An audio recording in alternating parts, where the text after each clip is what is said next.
Sudarlun, seorang warga desa Remtimu, Simpang Mamplam Biren bernama M. Nasir, 54 tahun, menemukan satu bayi berjenis kelamin laki-laki di atas kursi bambu pada salah satu kios desa setempat, Jumat 8 Oktober 2021, sekitar pukul 13.30 waktu Indonesia Barat.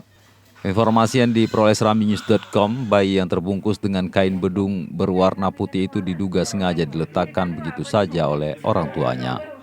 Kapolres Biren AKBP Mike Hardy Wirapraja melalui Kapolsek Samalanga Ibtu Husni Eka Jumadi mengatakan saat itu M. Nasir atau saksi berangkat dari rumah hendak ke ruko kelontong milik Sauki 31 tahun. Tiba di ruko tersebut ia melihat ada bungkusan kain berwarna putih terletak di atas kursi bambu di samping ruko kelontong. Kemudian ia mendekat dan membuka kain tersebut. Saat kain dibuka, ia pun terkejut melihat ada sesosok bayi laki-laki. M. Nasir segera memberitahukan kepada warga lainnya dan melaporkan ke Polsek Samalanga. Sejumlah anggota Polsek Samalanga dan Pulseptor Simpang Mamplam bergerak cepat ke lokasi dan membawa bayi tersebut ke Polindes Rem Timur untuk diperiksa kesehatannya. Setelah diperiksa, bayi dalam kondisi sehat, kemudian oleh bidan desa dibawa ke RSUD Dr. Fauzia Biren untuk mendapatkan perawatan lebih lanjut.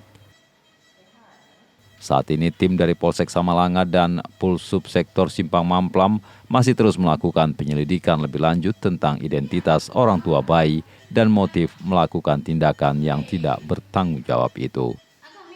Dari Biren, Yusmandin Idris, Serambion TV.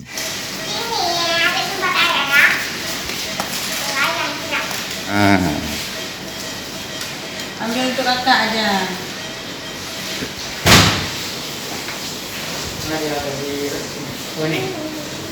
Belum nak buku awak belum, belum nak buku dari dik.